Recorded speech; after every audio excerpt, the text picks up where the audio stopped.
Hey friends, Todd Chipman here, Dean of Graduate Studies, Associate Professor of Biblical Studies at Midwestern Baptist Theological Seminary, and teaching pastor at the Masters Community Church, and son of Phyllis Chipman.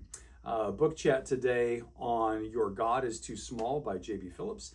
And I mention my mother because she this week went to be with the Lord. June 1st, 2025, she was born January 3rd, 1942.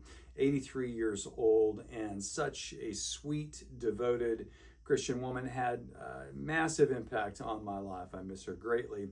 And as I've thought about parental influence, my mind this week has gone back to J.B. Phillips, Your God is Too Small. If you've not read this book, so very helpful. A small book, but it casts a long shadow, maybe a lot like my mother's influence on me.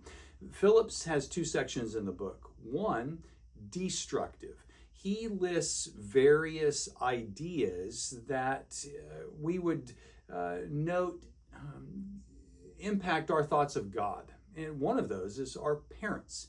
And one of the chapters is a parental hangover. There are other chapters like resident policeman, grand old man.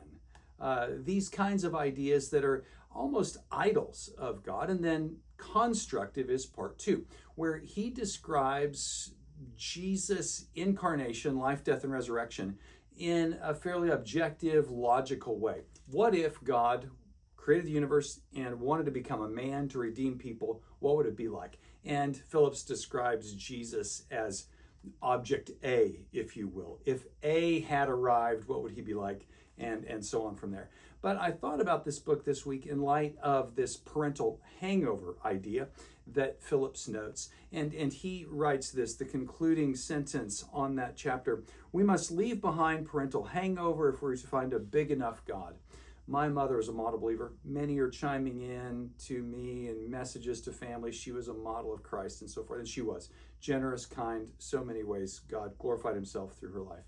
And yet, even still, God is much different than my mother, or if you have a father that you are grieving the loss of and he was a great man, or if he was not. We have to come back to Scripture as our influence for theological formation, not just our parents, as great as they might be.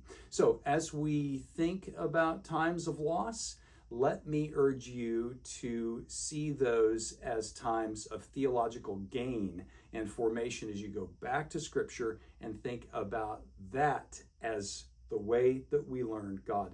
That is how he's revealed himself, certainly in our parents and families, but primarily in his word. So in honor of my mom, happy reading. I pray that you will understand God from his word as my mom does now in full. For more book chats, go to biblicalstudiestoday.com. We'll see you next time.